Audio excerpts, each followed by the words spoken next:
Hello everyone, welcome to study for you. आज के इस वीडियो में हम फंक्शन पे डिस्कशन करने वाले हैं। पिछले वीडियो को अगर आपने नहीं देखा है तो प्लीज़ जाके वो वीडियोस देखिए। स्टार्ट करते हैं हम अपना ये वीडियो। तो इसमें फंक्शन पे मैंने डिस्कशन किया है कि बेसिकली हमारे जो फंक्शंस होते हैं वो दो तरीके के होते हैं। एक बिल्ट इन फंक्शन होता है और एक यूजर डिफाइंड फंक्शन होता है। तो पढ़ते हैं हम कि ये चीज़ें क्या क्या होती है। हम देखेंगे फंक्शन का definition. A function is a block of code which only runs when it is called. तो हमें अगर हमें कुछ एक्सटर्नल फंक्शन लिखना है कि ये चीज़ हम कॉल करेंगे यहाँ पे तो हमारा ये इम्प्लीमेंट हो जाए, बजाय कि बार बार बहुत सारे कोड लिखे हम उसके लिए अलग से कि इसको प्लस कराया फिर इसको वापस एक और बार प्लस कराएगा। तो उसको करने के बजाय हम एक सिंपली एक फंक्शन क्यों नहीं बना लेते, सम नाम के या कोई भी नाम का हमने फंक्शन बना लिया और उसके अंदर हमने एक बार कोड लिख लिया। अब हमें बाद में कोड में जब भी जरूरत पड़ेगी हम उसको कॉल करा लेंगे कि यहाँ पे हमें वही चीज़ करानी है। तो इस बार बार चीज़ को कॉल कराने के लिए हम एक फंक्शन को यूज़ करते हैं बेसिकली।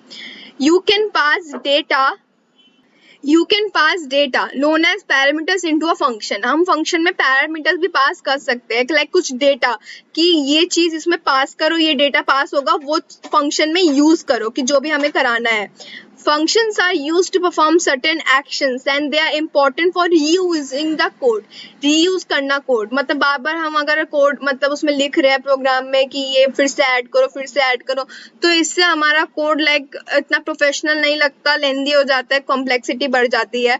तो उस चीज़ को रिड्यूस करने के लिए हम सिंपली एक फंक्शन बना लेते हैं कि इसमें एक बार हम उसमें सिंपली एक बार कोड लिख लेंगे और जब भी हमें ज़रूरत पड़ेगी हम उसको कॉल कर लेंगे कि यहाँ पे कॉल करके कि इस स्टेप के बाद हमें हमारा फंक्शन चलना चाहिए, हमारा ये परफॉर्म होना चाहिए, तो हम वो यूज़ कर सकते हैं। Defining the code once and use it many times. जितने भी बार आप चाहते हैं आप उसको यूज़ कर सकते हैं। हम देखेंगे क्रिएट अ फंक्शन, कैसे हम एक फंक्शन को क्रिएट करेंगे। C++ provides predefined function such as main which is use to execute code, but you can also create your own functions to perform certain actions. Main तो हमारा by default एक है ही है कि वो उसके बिना तो हमारा प्रोग्राम चलने नहीं वाला है, मेन हम यूज़ करते हैं। लेकिन आप हम हमारा एक अपना फंक्शन क्रिएट कर सकते हैं, अपना एक नाम दे सकते हैं, कुछ अपने तरह से फंक्शन क्रिएट कर सकते हैं जिससे हमारा वो कोड परफॉर्म होगा। To create often referred to as declare a function, specify the name of the function followed by the parenthesis। तो इसका ये सिंटैक्स है कि हम एक रिटर्न टाइप देते हैं, void मतलब हम कुछ भी रिटर्न नहीं करवा रहे हैं इसमें, तो void डेटा रिटर्न टाइप होगा एक हमारा फंक्शन नेम होता है, फिर हमारा एक पैरेंथेसिस होता है। इसके अंदर तरह तरह का आता है कि डिफ़ॉल्ट पैरेंथेसिस की मतलब उसके अंदर हम कोई भी ऐसी वैल्यू पास नहीं करा रहे, कोई पैरामीटर नहीं दे रहे हैं। अगर हमें कोई पैरामीटर देना है तो उसको पैरामीटराइज फंक्शन भी कहते हैं। आगे हम देखेंगे, इस वीडियो में डिस्कस करते हैं। फिर हमारे इसमें आता है कोड इस बॉडी में और फिर हमारा कर्ली ब्रेसेस बंद हो जाता है। फिर देखते हैं हमारा कि अब हमारे फंक्शन को हम कॉल कैसे करते हैं।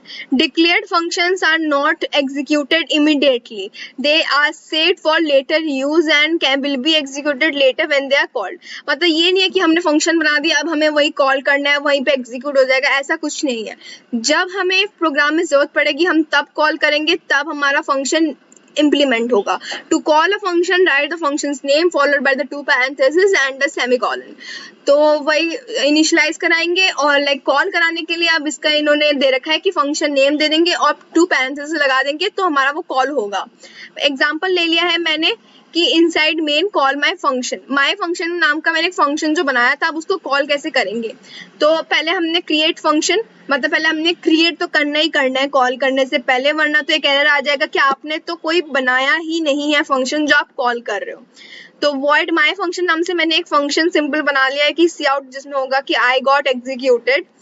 तो int main में हम उसको कॉल करने के लिए my function, जैसे कि मैंने बताया कि फंक्शन का नाम और ये दो पैरेंथेसिस यूज करके सेमीकोलन लगा के हम उसको कॉल करा सकते हैं कि हमें इस स्टेप पे जाके वो फंक्शन कॉल कराना है।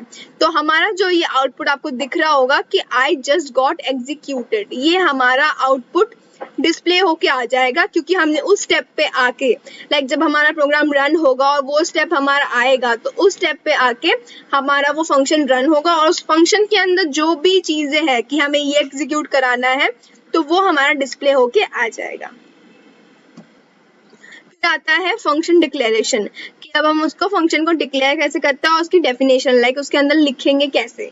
तो C++ function consist of two parts, declaration and definition. The function name, return type and parameters if any. तो डिक्लेरेशन में क्या आता है, डिक्लेयर कर रहे हो किसी चीज को, मतलब फंक्शन को डिक्लेयर करेंगे कि उसमें कैसे पैरामीटर आएंगे या क्या उसका रिटर्न टाइप होगा वो डिक्लेयर करेंगे। और डेफिनेशन में आता है कि उसके अंदर हम परफॉर्म क्या करा रहे, क्या चीज एग्जीक्यूट करा रहे या वो फंक्शन हमने जो बनाया है वो किस चीज के लिए है।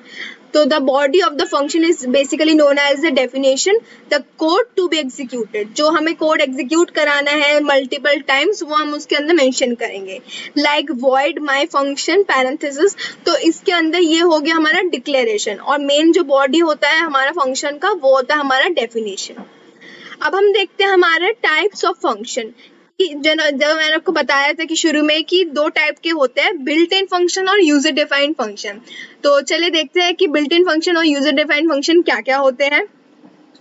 Built-in functions are also called library functions. Library functions in the sense कि ऐसे functions जो हमारे already library में present है, हम खुद से उसको नहीं बना रहे, वो हमारे primitive होते हैं। These are the functions that are provided by the C++ and we need not to write them ourselves. उसको हम अपने से नहीं लिखेंगे, वो पहले से C++ provide करते हैं कुछ functions कि आप ये call करो और ये आपका run हो जाएगा। We can directly use them these functions in our code. These functions are placed in the header files of C++. ये हमारे header files में कुछ functions hidden होते हैं, for example CMath, string। तो ये हमारे कुछ header files होते हैं जिसके अंदर कुछ functions होते हैं कि अगर हम ये header file use करते हैं और इनके अंदर के जो फंक्शन है, जैसे कि CMath में आपको नाम से पता चल रहा होगा कि मैथमेटिकल फंक्शंस होंगे। तो CMath में अगर हम पाव मतलब पावर कराना है कुछ, तो ये सारी चीजें हम और उसके अंदर वैल्यू देके पास कराते हैं तो वो ऑटोमेटिकली हमारा रिजल्ट डिस्प्ले कर देता है। क्यों? क्योंकि हमारा ये जो हेडर फाइल है उसके अंदर हमारे कुछ प्री डिफाइंड फंक्शंस ऑलरेडी हमारा C++ प्रोवाइड करता है।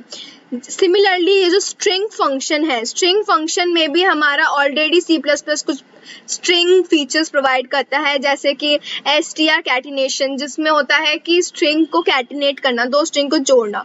तो ये तो हमने अपने आप से डिफाइन नहीं किया ना, ये तो C++ ऑलरेडी अपने तरफ से उसने क्रिएट कर रखा है, प्री डिफाइंड है। तो वही होते हैं हमारे built in functions, are the header file that are built in functions and string functions respectively.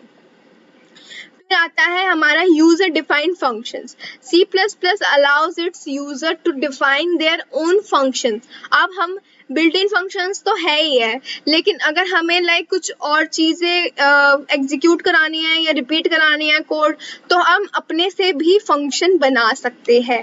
These are the user defined functions.